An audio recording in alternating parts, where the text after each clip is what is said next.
Pada zaman dahulu, di sebuah kerajaan makmur bernama Parahyangan, hiduplah seorang putri cantik bernama Dayang Sumbi. Dia suka sekali menenun. Suatu hari Dayang Sumbi menenun di teras istana. Entah kenapa, hari itu dia sedikit pusing dan lemas. Sementara benang pengintalnya berkali-kali jatuh. Dayang Sumbi menjadi malas mengambilnya. Karena jengkel, benang pintalnya jatuh terus, dia pun berkata, "Barang siapa yang mengambil benang pintalan itu untukku, saya bersumpah kalau dia laki-laki akan kuambil sebagai suami." Dayang Sumbi senang karena benang itu sudah berada di dekatnya. Lalu siapa gerangan yang mengambilnya? Hah? Siapa yang telah mengambilkan benang pintal ini untukku? Sepertinya tidak ada orang di sini. Betapa terkejutnya Dayang Sumbi. Karena yang mengambil benang itu adalah si Tumang, anjing kerajaan yang terkenal setia dan sakti. Akulah yang mengambilkan untukmu, Dayang Sumbi. Kamu Tumang? Berarti kamu akan menjadi suamiku? Bagaimanapun, Dayang Sumbi tidak bisa mencabut sumpahnya. Dia pun menikah dengan Tumang.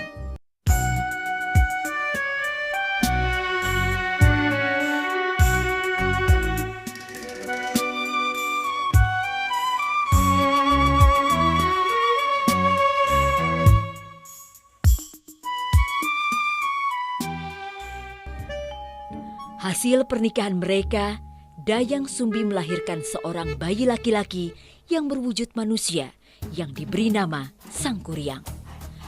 Tumang berpesan kepada Dayang Sumbi supaya tidak mengatakan pada Sangkuriang jika Tumang adalah ayahnya. Dayang Sumbi, tolong jangan katakan kepada anak kita jika aku adalah ayahnya. Baiklah Tumang, aku tidak akan mengatakannya kepada Sangkuriang anak kita. Sangkuriang tumbuh menjadi anak laki-laki yang sehat, lincah dan cerdas. Tumang pun selalu mengikuti Sangkuriang kemana dia pergi, serta mengajarkan kesaktian yang dimilikinya.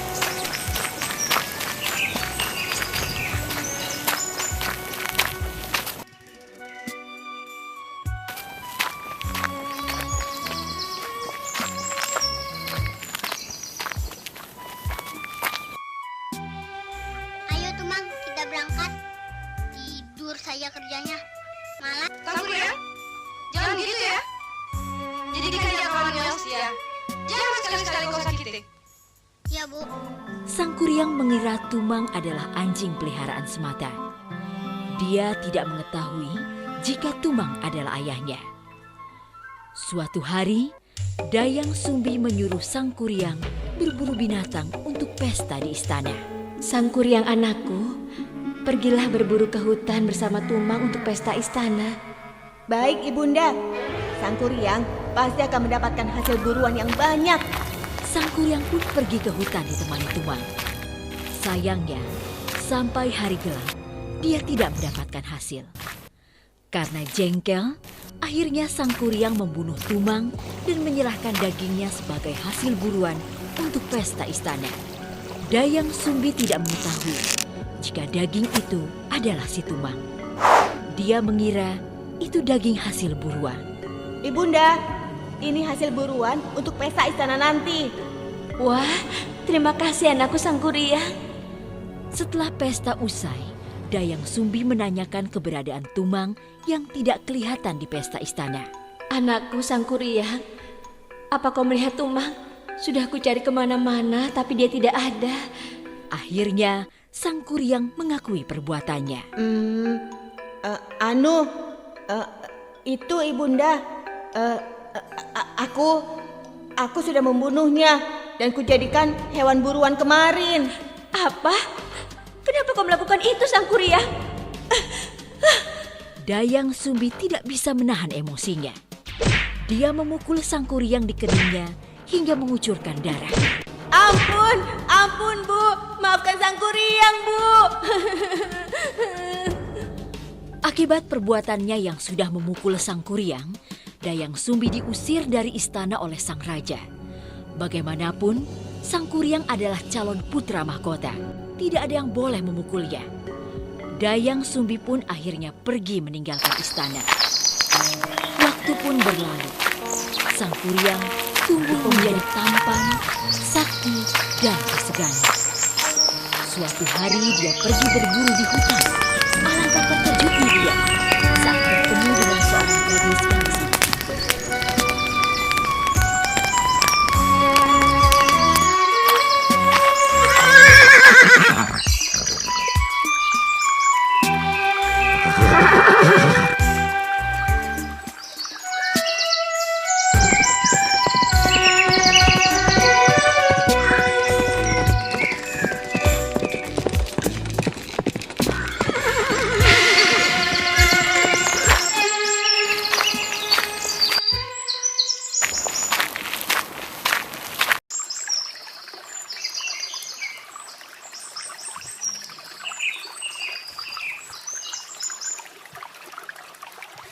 Hah?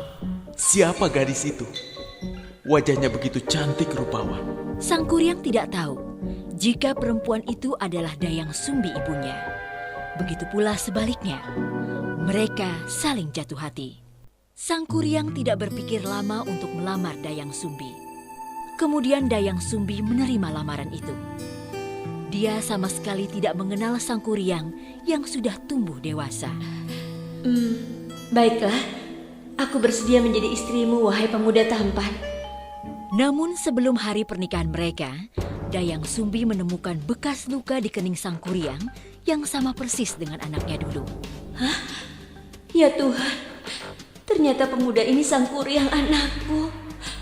Luka di keningnya sama seperti dahulu.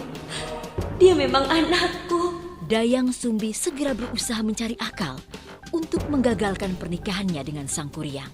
Sang Kuryang, kamu bisa menikahiku, asalkan kamu bisa memenuhi permintaanku. Apa gerangan permintaanmu, wahai gadis cantik? Dayang Sumbi sudah memikirkan syarat itu. Suatu hal yang tidak mungkin dipenuhi oleh Sang Kuryang. Aku ingin kamu mengubah bukit itu menjadi bendungan dan membuat perahu untuk menyusuri bendungan itu. Semua itu harus sudah selesai sebelum fajar menyingsing. Permintaan Dayang Sumbi sungguh berat. Namun Sang Kuryang tidak ingin kehilangan Dayang Sumbi. Baiklah, aku akan mewujudkan semua permintaanmu. Sang Kuryang mengeluarkan seluruh kesaktiannya. Dia mengundang seluruh makhluk halus dan jin untuk membantunya. Kesaktiannya ini dulu diajarkan oleh ayahnya Tumang. Mereka lalu bekerja semalaman menutup sungai dan mata air dengan lumpur dan tanah. Akhirnya aku bisa menjadikan bukit ini menjadi bendungan. Saat semua sudah terbendung, Sang Kuryang pergi menebang pohon raksasa dan mulai membuat perahu yang sangat besar. Sekarang tinggal membuat perahu besar untuk menyeberangi bendungan ini. Aku pasti bisa. Dayang Sumbi mulai gelisah. Sebab pekerjaan Sang Kuryang hampir selesai. Padahal fajar masih lama. Aduh, bagaimana ini? Aku harus menggagalkan usaha Sang Kuryang sebelum terbit fajar. Dayang Sumbi berdoa dengan khusyuk kepada Tuhan agar usaha Sang Kuryang gagal. Oh Tuhan, bagaimana mungkin aku menikah dengan anakku sendiri? Itu tidak mungkin. Tolonglah percepat fajar datang agar semua makhluk halus itu pergi. Dan tidak ada yang membantu Sang Kuryang menyelesaikan pembuatan perahu besar itu sebelum fajar tiba. Keajaiban pun terjadi. Matahari terbit lebih cepat. Usaha Sang Kuryang pun gagal. Padahal perahu yang aku buat belum selesai. Sang Kuryang sangat marah saat mengetahui jika dia ditipu. Siapa sebenarnya kau ini? Kau sudah menipuku. Tega sekali kamu. Dayang Sumbi menangis mendengar perkataan Sang Kuryang. Bagaimana mungkin aku bisa menikahimu, anakku? Sesungguhnya aku adalah Dayang Sumbi, ibu kandungmu. Sang Kuryang tidak percaya dengan ucapan Dayang Sumbi. Dia marah. Tidak mungkin. Aku tidak percaya semua perkataanmu. Tidak mungkin. Tidak.